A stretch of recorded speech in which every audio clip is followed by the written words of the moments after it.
Hello and welcome to another All-Star Game event that Tattered Cover is putting on. I am Adam. I'm from the Tattered Cover bookstore in Denver, Colorado, where the All-Star Game is. And we are putting on a series of events. Some are virtual, like today's event, and some are in person. So if you are in Denver, please come to our new location called McGregor Square. It is literally right across the street from where the Rockies play baseball and where the All-Star Game is.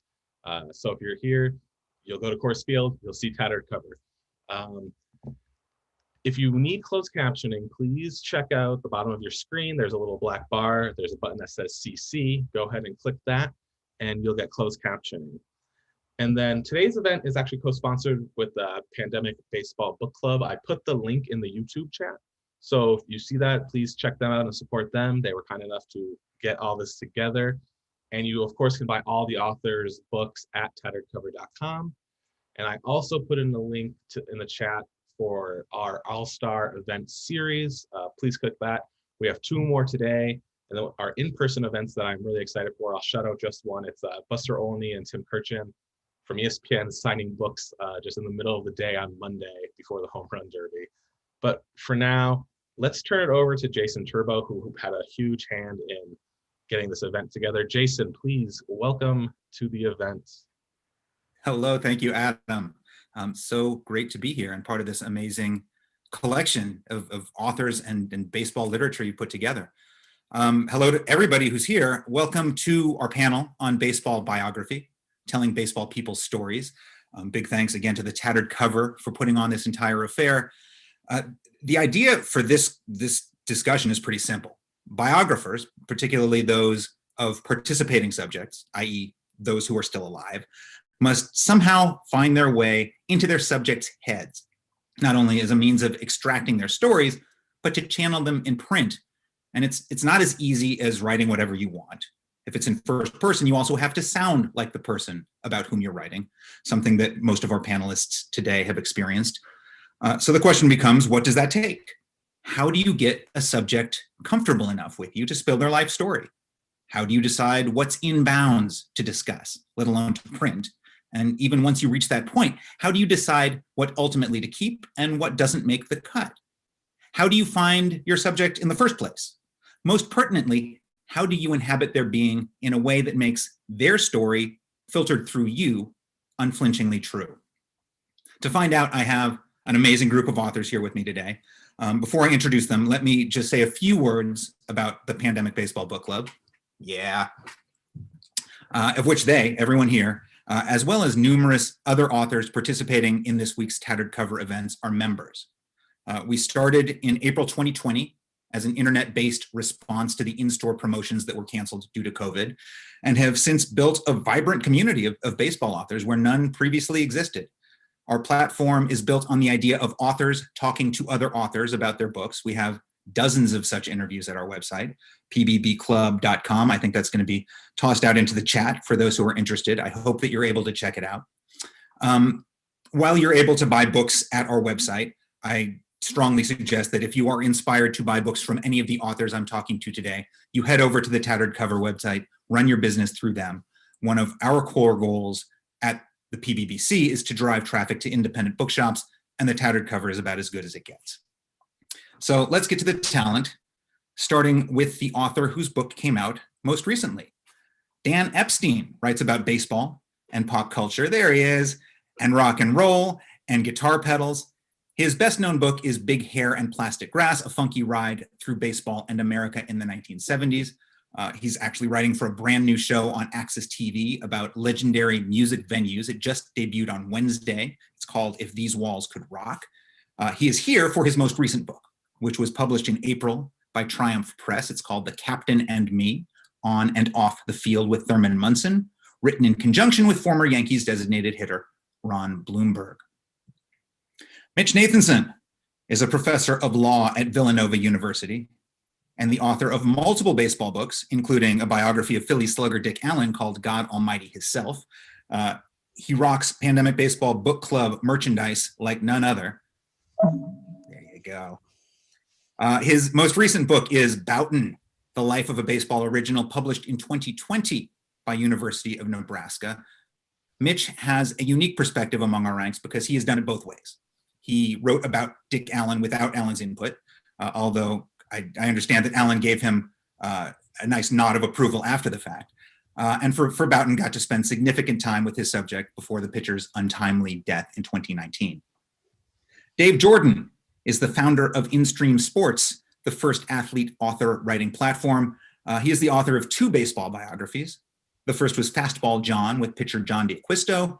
His most recent title, and the reason he is in the Pandemic Baseball Book Club, is Cobra, A Life of Baseball and Brotherhood, written with Dave Parker, all 447 pages of which, that's a lot of pages, was published by University of Nebraska on April 1st. Unfortunately, late breaking news, Joan Ryan is in the middle of a pet situation. She had to take Rosie, the Great Pyrenees Border Collie mix, to the emergency vet. There is a chance she will join us midway through. Whether or not that happens, we wish Rosie all the best. To those of you who could make it, welcome. Hey, Jason. Let me start with a general question, and this is true for any book pitch, biography or otherwise, which is why this book and why now? So how did you decide that this was the time for your book, or did your book decide it was time for you? Let's start with you, Dave. And when Dave is done, if anyone else wants to chime in, feel free to do so. Well, the thing was, I was just finishing the tour in late 2017 for Fastball John. We were leaving Cooperstown when a mutual friend of mine and Parker reached out and basically said he's having trouble getting the project off the ground. He had been trying to write a book for the better part of 10 or 11 years, had gone through 3 sets of writers, a couple of different proposals, back and forth with some publishers. And basically my acquaintance said to him, look, nobody knows who this guy is, but he's the one. I've read Fastball John. I know he can get this done for you. And that was the biggest issue, just getting to the point where they can get something done. And I reached out to Parker and we had a nice conversation. And basically, you talk about how things get rolling in terms of our conversations. They really began about NFL football. Well, he just loves talking about football. So we spent the better part of the fall of 2017 just having conversations on Sunday morning, breakfast with the Cobra, talking about football. And we just got to know each other and our families and our lives and our dreams and everything. And then once the Super Bowl rolled around and that was done, he basically said to me, all right, fine, let's do an article and see how it goes. And then he asked me, what do you want to write about? And I've always been sort of fascinated with the politics behind the choice of right fielder in the wake of Clemente's passing. And he said, I know all about that. So we did a piece for the Sporting News about the politics of right field in the Pirates spring training 1973. And after Parker received a lot of accolades for that, he was like, all right, let's do a book. And that's pretty much how it got off the ground. I mean, that seems like a really important point, in that he was very comfortable with you before you started this process. Like, it wasn't a matter of feeling each other out midway through. No. We just we had the comfort of the mutual acquaintance, a business colleague of his, whose opinion or he trusts him implicitly, and then but we just went nice and easy and just kind of got to know each other. We had the luxury of we weren't having a deadline in 6 months or anything like that. We kind of it was really organic relationship that was built. In my case, and actually I owe Mr. Jordan here thanks for this. The book kind of found me. Dave called me up one day and said, hey, my agent also represents Ron Bloomberg and he's looking to write a book. And, I thought you would be the perfect guy for this. And I was a little unsure about getting involved with an as told to sort of situation. I had tried to do a couple of books like that in the music realm, both of which kind of went nowhere, and one of which was kind of a spectacular disaster. So I wasn't really ready to hop on that train, but David said, well, at the very least, you can have a fun phone conversation with Ron Bloomberg. Why don't you give it a shot? So I called Ron and just to see what was on his mind, what kind of book he wanted to write. And we hit it off immediately. And he had a couple of ideas, which I was not that interested in or did not think were particularly saleable. But then he started talking about his friendship with Thurman Munson and how he and Thurman were best friends during their time on the Yankees, which is, most of Thurman's career. And it became really clear really quickly that he had a lot of insight into who Thurman was in a way that, as a fan growing up in the 70s, I never got from any article I read on Thurman Munson. And well, Marty Appel's biography of Munson is very good factually. It really, there is a lot more to him as a person that Ron had access to, and Marty and sports writers, et cetera, did not. So I thought this would be a great idea, and we felt very comfortable with each other pretty much off the bat. Perhaps even more so when he realized that I knew all the 60s and 70s music references he was tossing at me. So I sent him a picture of my album collection. So, really, I know what I'm talking about. So and I know what you're talking about. So we just kind of took it from there. Excellent. So let's talk for a moment about approach. Some of you have done significant daily journalism. Unfortunately, Joan, who has done the most, is not here. You've all written magazine-length features, and of course, book-length treatments are different from both of those things. In that vein, so too are the interviews you have to conduct. So let's talk for a moment about getting the most out of your subject. If everything is going well and you get to call some of the shots, do you take your subject on location? Do you augment their environment in some other way to get them comfortable? Dave, you've already talked about watching endless football with the Cobra to reach that point. But how about you, Mitch? How did you approach your interviews to maximize accessibility? Well, first of all, I met Boughton at his home up in the Berkshires, and he was very comfortable there and very emotive and expressive. I think that was really important in the beginning because, I mean, I had met him like 15 years earlier, and I mean, I'm sure he didn't remember me, but I remembered him, and so I think it was important for him to see me and spend a lot of time together so that he could see that I was serious and I knew what I was talking about, and the questions I asked were coming from a place of this is a person who is curious but has done his homework, and so you're not getting some just tell me your story and then that's it. So I think that was really important. And later we went to a Yankee game, and we spent some time at Yankee Stadium, which was great because obviously that's his element. Of course, it was the new Yankee Stadium, not the old Yankee Stadium, but he was there and in his element, and that was also really helpful. But I did that. I met with him at his house. We spoke on the phone. Whenever he was anywhere, whenever he got to, I'm in Philly, so whenever he got to New York or anywhere around there, we would try to meet up, or I would try to meet him actually, and meet up that way. I just think in the beginning it was really important that we were in person because that's builds a bond. And then once we had that comfort level, we could talk a little bit more over the phone, and then that was helpful, to supplement. And that also he was very agreeable and open. So anytime I had a question, I'm working on something and I don't know something, I could just pick up the phone and call him and he would answer the question, and you can't beat that. You can't beat that. Absolutely. You had me going on one string about going to Yankee Stadium with a pitcher who played there, except he didn't play there. He played in the place that used to stand next door to it. It would have been amazing to walk through and see if any particular hallways or areas of the clubhouse jog memories. But that does lead into the idea of techniques. I mean, how do you prime a subject's memory for optimal story extraction? Dan, did you have techniques for getting stories out of Bloomberg? Yeah, well, I mean, I was lucky in the sense that Ron is a real talker and a real people person. Like you can wind him up and watch him go. It's not hard to get stuff out of Ron Bloomberg. The big challenge we faced was that we could never, we had all these plans to like meet up and go to minor league games together. I live in North Carolina. He lives in Georgia. Just, it's a 4-hour drive away from each other.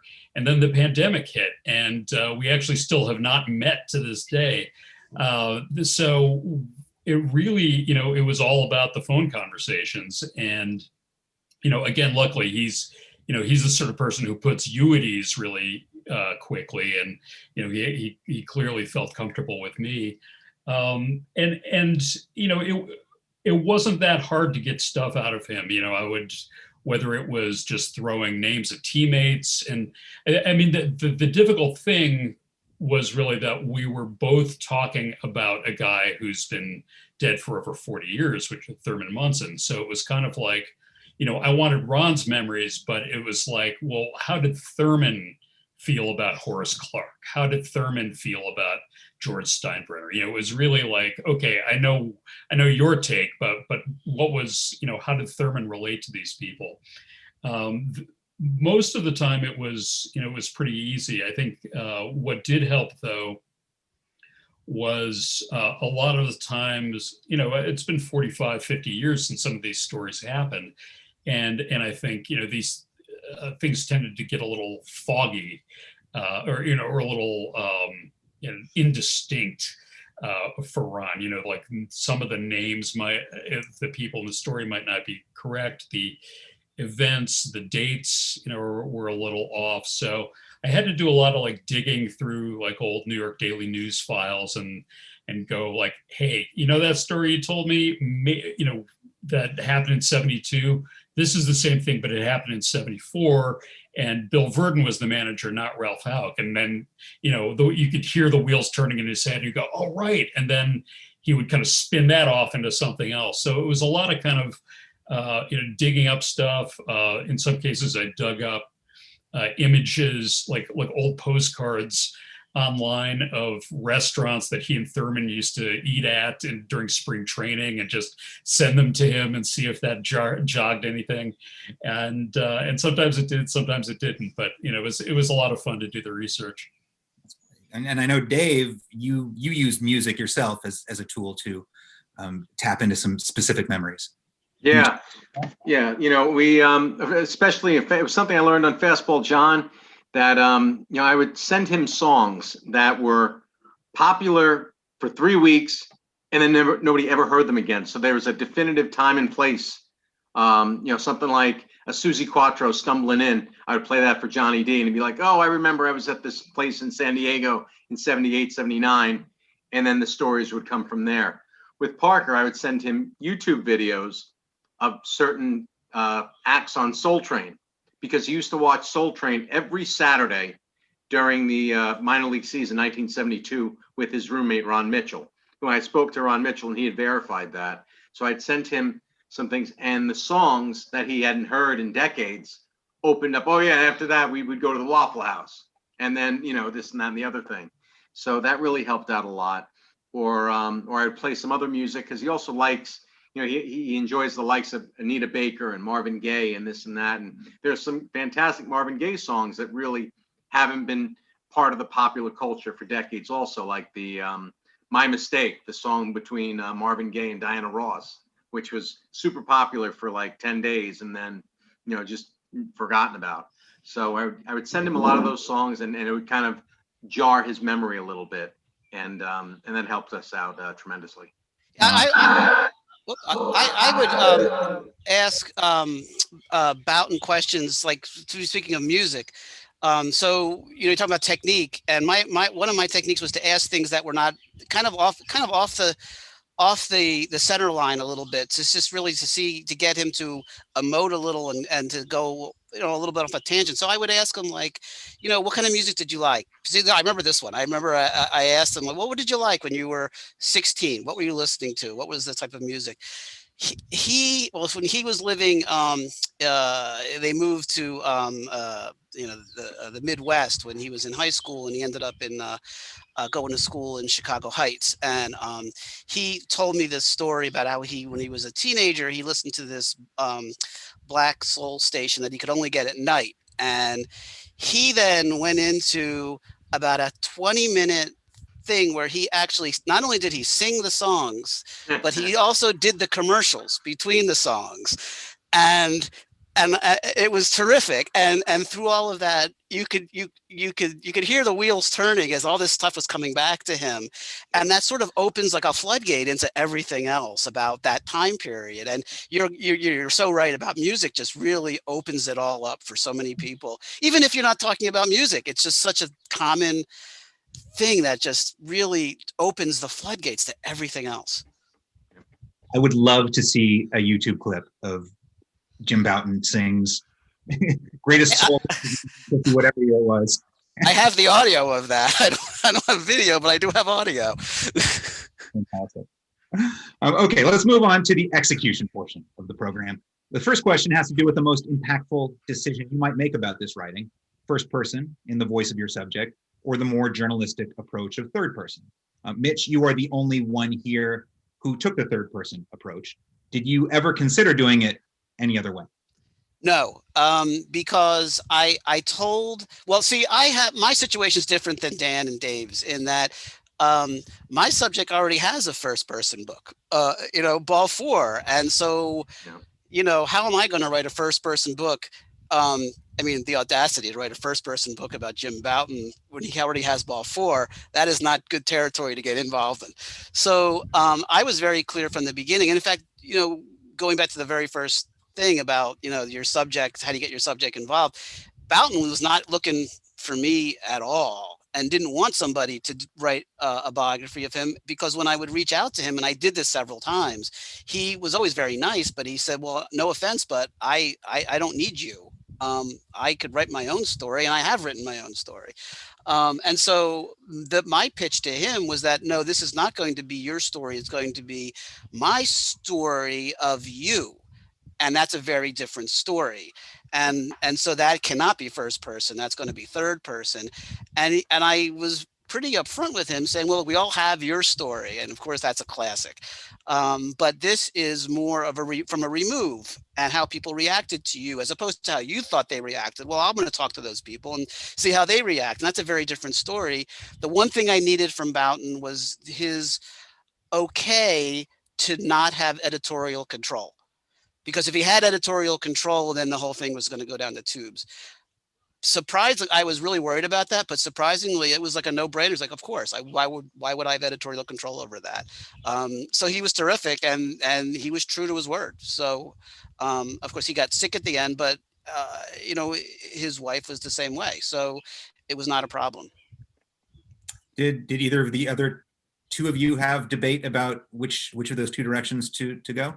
Well, I definitely had an issue because, well, I knew it was going to be first person, but the trouble I kept running into is that, Ron tells a great story, and it was pretty easy for me to get into his sort of gregarious Jewish Southern boy style of speaking on the page. The problem is that he doesn't, things like statistics, things like, Thurman, Thurman threw out X amount of base runners, this season, et cetera. Things that like really sort of you needed in the book to add to the story and fill out the picture of who Thurman was as a player. Ron's not real. He's not real up on that. I think most players probably aren't up on those kind of things. That's for us historians and journalists to keep track of. But it felt really wrong to me to then like try to shoehorn that into his narrative. So what I wound up doing, and with the encouragement of Jesse Jordan, who is our editor at Triumph, basically kind of set it up like, you, the reader, Ron, and myself are all hanging out at a booth in a deli somewhere, and Ron is telling his stories, and then I'm there to kind of keep him on track and inject, the statistical context or the social context or whatever, the stuff that Ron isn't strong on, I'm there to kind of shore up that end. Nice. So that all leads into the subject of voice. Like you had your method for letting Ron have his voice, and then correcting it where necessary. As authors, all four of us have spent our careers kind of honing our voices, but to write as somebody else is a different beast entirely. Like trying to mimic somebody's style might be easy if their output is already in print. I mean, Mitch, you had that, although you didn't end up mimicking anybody's style. If the output you're dealing with is verbal through interviews, we all know that spoken language is not necessarily the best option for the page. Dave, how did you approach this detail? Well, quite frankly, we rolled the dice and we decided, or I knew who I was dealing with. I'm dealing with a guy who's considered by many the coolest living baseball player, the coolest living baseball player right now. And I understood that a lot of people identify with him, a lot of people love him, a lot of people want to hang out with him. The book has to sound like him. It has to have a conversational tone. And that kind of, works to my strengths, which, in the sense I feel a little bit like a speech pathologist, that I can capture somebody's voice in a relatively quick, time frame. So I knew that the book had to sound like Parker was talking. And most of it came straight from our interviews. And we just wanted a seamless dialogue from chapter to chapter, just in Dave's voice, to make people, like, as Dan has said, make them feel like they were hanging out with the Cobra. And that was, very, very critical. And I just had to make sure that we captured his voice properly, and that everything that we said was obviously historically and spiritually accurate. Yeah, I mean, for me, like, I was probably on the phone with Ron 4 to 6 hours a week. And, so just that in itself really gave me a good feel of, for how he spoke, how he likes to tell a story, how he was very clear that he wanted it to go easy on the swear words, because, I mean, he doesn't swear.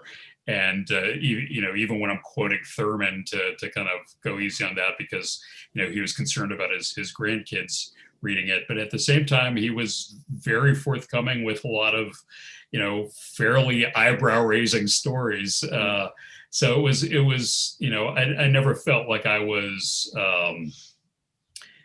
limited in any real way, except that, I did want to make sure never to use, words that he wouldn't use, never put, my vocabulary, into his, it really had to be like from, and I had my own sections where I could, do my writerly thing, but the rest of it really had to be straight from the boomer. Yeah, I mean, you hit on it, like telling good stories is key. This is what sells books, like juicy stuff that hasn't yet come to light. But this is also the kind of stuff that people don't necessarily want to discuss. Even people who have agreed to write books don't necessarily want to discuss everything. So I'll leave this open-ended for whichever one of you has. I just want to jump in and say something to what Dan has to say about when Boomer, he nails it, because if you read a lot of reviews on baseball books, you'll see people say, hey, I bought this for my son. I bought this for my grandson. And then somebody's dropping MFers on page 14. That is a concern. So what we did, basically, we're dealing with guys like Larry Demery, and everything that comes out of his mouth is an expletive. A lot of these guys like Doc and Parker himself, I mean, they have very colorful language. So basically, at the beginning of the book, we wrote a preface saying, look, this is a grown-up story, and you could share my lessons with your children, your grandkids, but it's a grown-up story with a lot of vivid language. So we let people know from the get-go it's a rated R book. That seems like a good approach. Ours is a little more PG-13, I guess. He's a nice Jewish boy from the South. What do you want? Well, and the thing too with we were talking about the juicy stories, like, we're dealing with both Ron and Thurman were, as ball players of the 70s go, pretty clean living. Thurman liked to have some beers after a game, on the team plane, etc. Ron didn't drink, or on the few occasions he did, it ended very badly. And we talk about that in the book. There's a scene where Thurman forces him to drink a bottle of Southern Comfort during spring training, and he finishes the whole bottle and doesn't really feel anything. So Thurman makes him drink a second bottle, and hilarity ensues. But so there wasn't, Thurman was in love with and married to his childhood sweetheart. He did not run around and chase chicks. Neither of them did any sort of illicit drugs. There are some references, to people that they hung out with who did do that kind of stuff. But so there wasn't, there wasn't any challenge in that respect. It wasn't like, Ron, tell me about that time, you and Thurman, did a 8-ball of Coke, because that wasn't their thing. So that was pretty easy to deal with. But at the same time, he was clear that he did not want to throw any of their teammates under the bus. There are definitely guys that he obliquely mentions in the book who, got up to much more hardcore stuff. But I don't think either of us really felt like this was the book to tell those stories in. Right, and in Jim Bouton is no stranger to sparking controversy with his written word. Like the most scandalous baseball book of all time, even if in retrospect it doesn't seem scandalous. When it came out, it was. Dave Parker in Cobra is very open about many subjects, with the exception of our Jewish choir boy and Ron Bloomberg. Did either of you have to press for stories you thought should be included that your collaborators didn't want included? And if you got those stories out of them, did you then have to press for them to be included in the final manuscript? Well, for me, like I said, so Bouton didn't have editorial control, so that was never an issue. I did, after I completed what I thought was a pretty good draft, send it off to him and his wife, and to read and give me their comments. I wasn't sending it to them to make, to follow their suggestions. But of course, if there's anything that was factually wrong, or they wanted to add to anything or explain anything, and they did. And so, we did some of that. But there a lot of Bouton's relationships, professional relationships, ended badly. That they started off great because Bouton's was a very charming guy, and just a very smart, gregarious, interesting guy. And then, things would take a turn and end badly. And I spoke to a lot of people who experienced these bad endings with Bouton, and I was concerned when I sent the draft off to him and his wife, that what was going to be the reaction, and there wasn't any really. I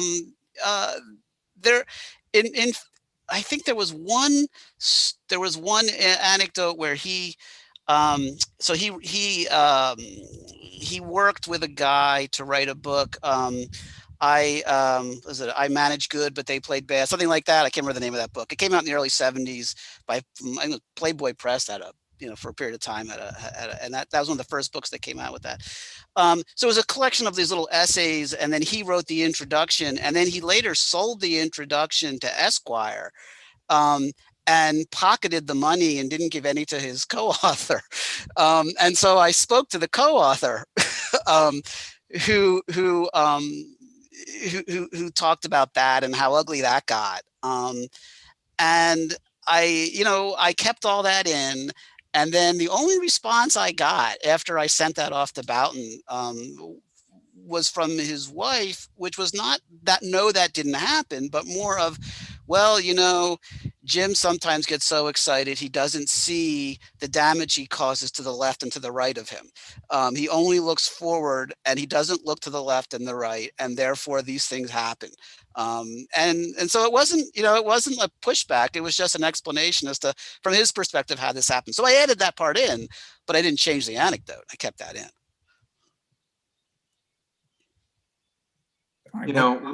With Parker, it was very much, after a while you get an understanding of what he wanted to include and not include, but he would never say outright, don't put that in.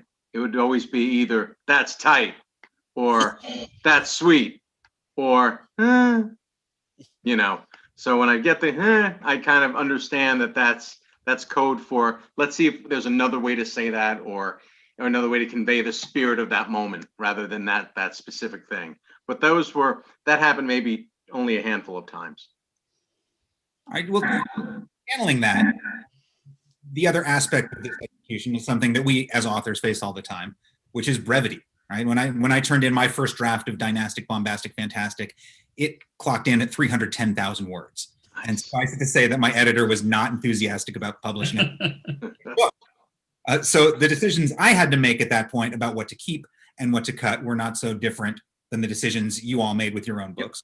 With the prominent exception, I didn't have, a ball player weighing in on any of those details. Mitch, obviously you didn't either. So this question can be directed in one of two ways. How did you decide on what areas to focus in advance, or how in retrospect did you decide what to keep and what to cut? I mean, two of you obviously have an additional consideration in that one of your subjects wrote his own books, and Dan Ron Bloomberg was a subject of Designated Hebrew back in 2006. Right. So obviously that weighs into the equation as well. So actually, Dan, how did you handle that situation? Well, and we also had, in terms of format, we really only had about a decade's worth of material to cover because Thurman and Ron met and really became friends in 1969. And then Thurman dies in the plane crash 10 years later. So, so it was very tightly focused. I think what I in going over, all our interviews and stories and stuff, there was a lot of what Ron really liked to talk about was when Thurman and Ron would hang out with Nat Tarnopol. Now, Nat Tarnopol, not a name a lot of baseball fans know, but he was the head of Brunswick Records, which is a big soul and R&B label in the 60s and 70s. And he was a Yankees season ticket holder and a huge baseball fan, and actually got quite close with a lot of members of the Yankees, which kind of upset the Yankees brass because Nat Tarnopol was also very close with a lot of mobsters. And we get into that in the book.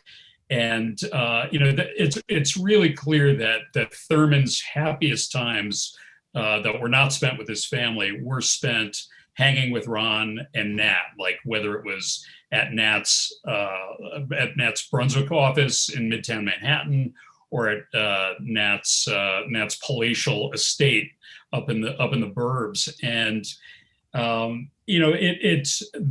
so I tried to kind of put that across, but also because it was so not baseball related, I really didn't want to ride that too heavily. I think most baseball fans who would pick up the book would think, oh, this is cool. Oh, this mob stuff is interesting. But then there were a lot of kind of, rubbing shoulders with showbiz people at Nat's place, stories that were cool, that were fun, but I just felt like ultimately kind of slowed down the book's momentum. And so that was most of the stuff that I ended up removing.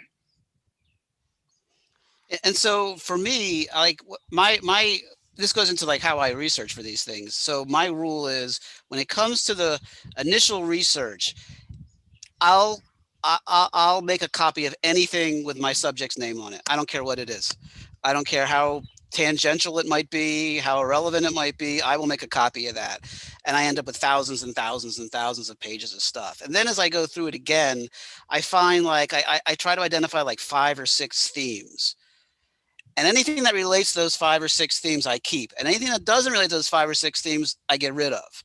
Might be some really interesting stuff, but it gets, and at the end of the day, 90% of that stuff I made copies of doesn't get used. But, I have a basement full of these boxes of stuff, but most of that stuff doesn't get used. But I feel like you don't know what's important and what's not important until you've gone through all of it. And then you start to see like, hey, this thing, which I thought was irrelevant, it actually relates to this other thing over here. And now this is a really cool little story, which I would have thrown it away because it doesn't seem like relevant to anything. And so then, once I have those 5 or 6 themes, that makes it easy for me, because every article, everything with Boughton's name on it, for example, I asked, where does it fit in one of these 5 or 6 things? If it doesn't fit into one of those, it goes.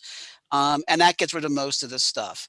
And then at the end, like Dan said, the book has to fly. It has to really move. And if anything that slows it down has to go. And particularly, I always felt like for my book particularly, people were going to compare it to Ball 4. And I didn't want my book to be a slog. I wanted my book to be fun too. And so, here's some really boring academic work that, gives you your medicine after you read Ball 4. That is the last thing I wanted. I wanted a book that was fun, like Ball 4 was fun. And so I felt a lot of pressure to make the book fly and make the book just, breeze along while giving a lot of what I thought was really important information. I think, Jason, we sort of followed your lead, and we submitted 229,000 word manuscript, and our editor just kind of looked at it and just kind of started laughing when I got him on the phone. Finally, it was like, I can't publish this. This is when I was would still be a $45 book with the unit costs and whatnot. So they gave us the freedom to police ourselves. And before I had gotten working on this, I had conducted an anecdotal survey on the Facebook baseball books page. Dave Parker's writing a book. What do you want to hear about? It was all the Pirates, his minor league seasons, and the drug trials. What do the drug trials mean? The drug trials mean Cincinnati Reds. So that was our focus. And so I knew off the bat what we probably had to do. We definitely had to cut Milwaukee because nobody asked about Milwaukee. And we really had to condense the Oakland A's seasons. And which we did, but we knew that we were going to use those chapters ultimately to promote the book afterwards, and as sort of deleted scenes of the book, and that's what we did. But remarkably, book that you had mentioned, 448 pages. The people that the few not 5-star reviews we've received, they always mention where's the story about the A's and the Brewers. It's not in there. And I'm sorry, there wasn't much more we can do, but we wanted to get every single iota of Pirates information in there because it's really a Pirates book, and as much Cincinnati Reds fare as we could also, because Dave is born in Cincinnati, and a lot of the what people have been enjoying about the book has been coming out of Cincinnati and Ohio. So we wanted to focus there as well. Okay, I mean, let's home in even further on that. Dan, you talked about fact checking, numbers and dates and things like that. We all have to do that. I write books about the 1970s and 1980s. I know enough not to trust anything anyone says on face value. More difficult than getting a date right or getting the inning of a game where something happened right is when you hear about a story and you get great detail about it, and then you talk about that same story with somebody else and get a completely different picture with contradictory details, neither of which square. Did you find that when you were uncovering this and you did your secondary stories, did you have to omit stories because you couldn't be sure they actually took place, or because you were writing in the first person, Dave and Dan, Mitch, maybe you, did you just take it at face value and say, this is Parker's story or this is Bloomberg's story, I'm going to go with it? Yeah, I mean, there was definitely some of that. Just like, I can't completely pin this down, but enough of this sounds and feels right, and the enough kind of checks out on a gut level that we can go with this. Originally when we talked about doing this book, he wanted me to talk to a lot of their teammates. Mickey Rivers, Roy White, Chris Chambliss, which, again, would have been much easier to do if the pandemic hadn't happened, and, could have gotten together in a situation where, Ron was there and kind of it was all comfortable and it was just people trading stories. But and Ron wanted to work their voices into it, but ultimately I thought like the most important part of this book is the friendship between Ron and Thurman, which was a very kind of odd couple style friendship, and again a friendship where you really saw aspects of Thurman Munson's personality that you never saw on the field, that you never got from any Sports Illustrated profile or what have you, and I felt that voices of other players would just kind of weaken the story, distract from it. I mean, I think there is a book, Diana Munson, who wrote Thurman's widow, who wrote the a preface for our book, said that she thinks that it would be great to have a book with all these other players telling their Thurman stories, because they all have them, and and again, it's all stuff that you might not, a lot of it's stuff that you might not know or expect about Thurman. But I really felt that, like, coming from the sort of like centering around their friendship and having the stories grow out of that was the most impactful way to put those stories across. It's funny. We, a little similar to what we did, what Dan did, but we ran into that with a couple guys. They would tell us stories of like a fist fight that happened in the clubhouse, and I'm listening and I'm like, wow, this is a great story. And then I would hear they say, this player was there and that player was there. And when you've worked on a book for a year, the rosters in every single season, and that this guy was not on the team for another 2 years until after this happened. And it is deflating. Like, I can't use this at all because this guy was not there. He's getting a story that he's heard over 40 years, second and third and fourth hand, but it's not his. And that's a little deflating. But, we had talked about who was going to write the foreword. And at a certain point, I just said, well, why don't we just get a foreword in every chapter? And we got 15 to 20 of Parker's coaches, managers, and players to introduce each chapter. And instead of having somebody write, a 3 or 4 page foreword for the book, they just gave us 2 paragraphs or 3 paragraphs, or just one really powerful line to introduce a chapter. And that was kind of the different thing that we brought to it. Okay, running low on time, so I'm going to ask one more question before we open it up to questions from the audience. And this is a big picture thing. To write a book with somebody, you have to spend a lot of time with them. And this is not an equal relationship. They are the celebrities and you are their storytellers. How did that relationship play out for you? What kind of relationship emerged from the process of writing a book? Well, for me and Ron, it was really like, a really lovely friendship kind of developed out of it. Ron is an incredibly positive person. I mean, you can, talking to him, you can understand why, he's done so well as a motivational speaker. And I think especially during the pandemic, like, I couldn't have asked for a better person to work with, because I was depressed and freaked out, as certainly most of us were, for a lot of 2020. And, but whenever I'd get off the phone with Ron, I always just felt like, hey, life is good. Don't have that much to complain about. And, and we're here and we're having fun and we're telling this story. So we're again, I still haven't met the guy in person, but I really feel like, we still talk on the phone every week. And I feel like I made a good friend out of the project.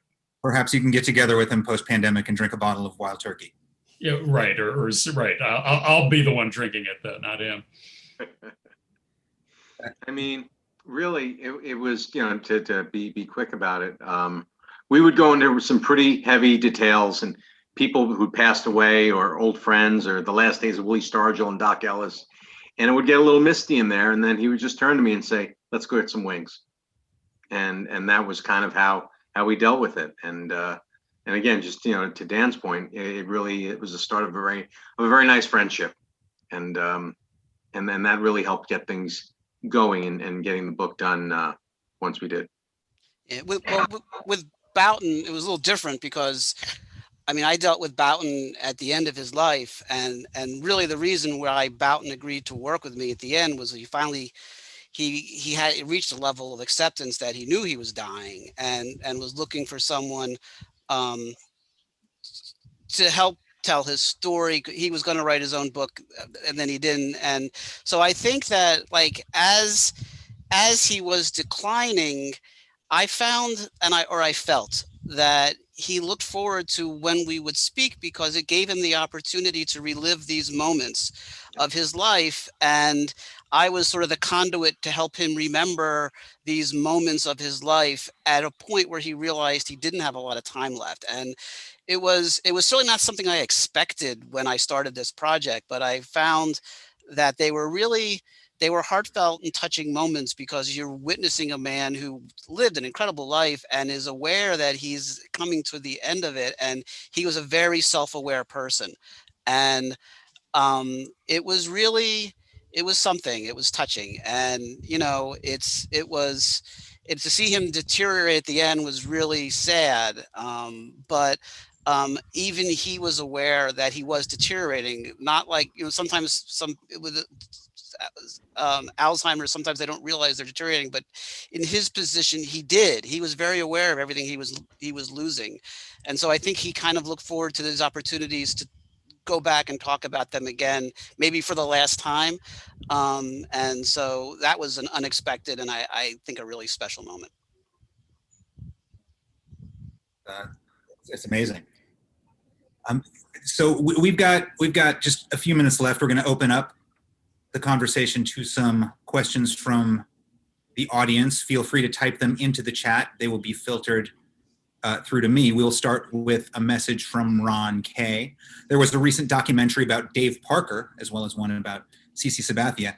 Any thoughts on what kind of impact such programs might have on book sales? Well, with actually what happened was, once we got our book deal for Cobra, about a week later, I received a phone call from MLB asking for access to Parker, because they were throwing around the idea of a documentary. And it kind of made me feel a little bittersweet, thinking, oh God, what are we going to write, a 256-page book report of the documentary? I was feeling sad about it. And at the time, with all my preparation for the proposal, I had become very good friends with a guy named Tom Rich, and who just recently passed away. And I basically had kind of whined to Tom about, what am I going to do? This book is going to just be MLB. They had just produced a brilliant portrait of Johnny Bench. I knew how talented they were, and Dan knows all about them as well. And I just told him, I was like, what am I going to do? It's like, I'm crying like Johnny Fontaine. And Tom was just like, stop your effing whining, buy a plane ticket, and come see me down in Sarasota. And I spent a week with Tom Rich, and we kind of just figured out how this is all going to play out. And so that was kind of how the documentary felt. And I was a part of the whole process. We gave him access to Parker, and I gave them some story angles and ideas, and it was almost like a symbiotic relationship. So, question from Kelly. I'm going to paraphrase this one. What ball players might make for great biographical subjects that haven't yet received a treatment? Whether or not you're going to write one, has anyone occurred to you? Well, I mean, I guess I'd have to go with Joe Pepitone. I'm a huge fan of his autobiography, Joe, You Could Have Made Us Proud, but that came out in '75, and recently, maybe 5 years ago, came out with with a little bit of an addendum tacked onto it. But I mean, that guy just he's still with us, such a crazy life. I mean, he found his way into Ron and Thurman's book as well. He's just, one of these guys that if you meet him, you will never ever forget him. And he played in Japan. He played in the minors. He played in a professional softball league in suburban Chicago. He ran nightclubs. He wound up in jail for some drug-related offenses. I mean, the guy has had an incredibly colorful life, and I would love to see it in full book form someday. Any book editors out there, Dan is not too hard to find. You can always also drop a line to the Pandemic Baseball Book Club, and I'll make sure he gets it. Question again from Ron K. For Mitch. Do you get the sense when you went to the Yankee game with our favorite author pitcher, did you get the sense that fans knew who he was? Interestingly, there was a guy wearing he was probably about 60, I don't know, I guess around 60, and he wore an old Yankee cap, and he saw Boughton, and there were people who were making a fuss about him. But then he turned to me and said, who's that? And I was like, you don't know? You're wearing a Yankee cap. You're 60 years old. We're in Yankee Stadium. You don't know who this is? So there were some people who knew him. Most people didn't. To me, he still looked like Jim Boughton. I mean, an older Jim Boughton, but yeah, I felt like, I feel like most fans, I mean, if it's Derek Jeter walking in the stands, there's going to be no mistake as to who that is. But I don't think a lot of people recognize him that are not Ball 4 fans. If you were a Ball 4 fan, you probably recognize them. But if you weren't, or if you didn't read it, probably he could walk around and nobody would know who he was. I think that's a reasonable point.